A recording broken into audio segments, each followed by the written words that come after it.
हैदराबाद में बीजेपी की कौमी अमला के इजलास की तमाम तर तैयारियां मुकम्मल हो चुकी हैं। इस इजलास का 2 जुलाई को आगाज हो रहा है। 3 जुलाई को वज़ीर-ए-आज़म नरेंद्र मोदी परेड ग्राउंड सिकंदराबाद पर एक आम जलसे से भी खिताब करेंगे। कौमी अमला के इजलास में वज़ीर दाखिला अमित शाह समेत कई मरकजी वज़रा, बीजेपी की ज़ेर-इक़्तिदार रियासतों के चीफ मिनिस्टर और बीजेपी के रियासती सदूर शिरकत करेंगे। कई कायदीन जुमेरात की शाम में हैदराबाद पहुंच गए।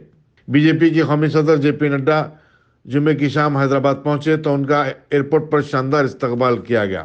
की इंचार्ज ఆఫీసర్స్ని పెట్టడం జరిగింది। సిటీ పోలీస్ చెందిన అధికారులు ఉంటారు ఇన్ఛార్జ్గా। వారికి సహాయంగా సిటీ పోలీస్ నుండి ఆఫీసర్స్, బయట నుండి కొంతమంది SP rank, DIG rank officers, ACP rank, DSP rank వీళ్ళు కూడా అందరూ వచ్చారు। వారి కోసం ఫోర్స్తో సహా వారిని కూడా ఇక్కడ డ్యూటీస్ కోసం నియమిస్తున్నాను।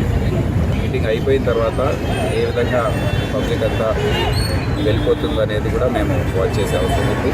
అది దానికోసం కూడా ఏర్పాట్లు చేస్తాం। ఇదే కాకుండా బేగంపేట ఎయిర్పోర్ట్లో చేసే అరేంజ్మెంట్స్, రాజ్భవన్లో ప్రధానమంత్రి గారు రాత్రి బస చేస్తారు 3వ తేదీ।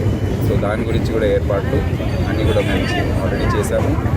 హెచ్ఐసిసి నుండి ఇక్కడ వరకు రూట్ బందోబస్తు అవుతుందో దానికోసం కూడా భారీ ఎత్తున డిప్లాయ్మెంట్ చేసే అవసరం వచ్చింది। ఎందుకంటే అక్కడ పుష్అప్ ఏరియా చాలా ఉంది। సో దాంట్లో చాలామంది వీవీఐపీ కేటగిరైజ్ Z+ కేటగిరీ ఉన్న వాళ్ళు వీఐపీ కూడా ఉన్నారు।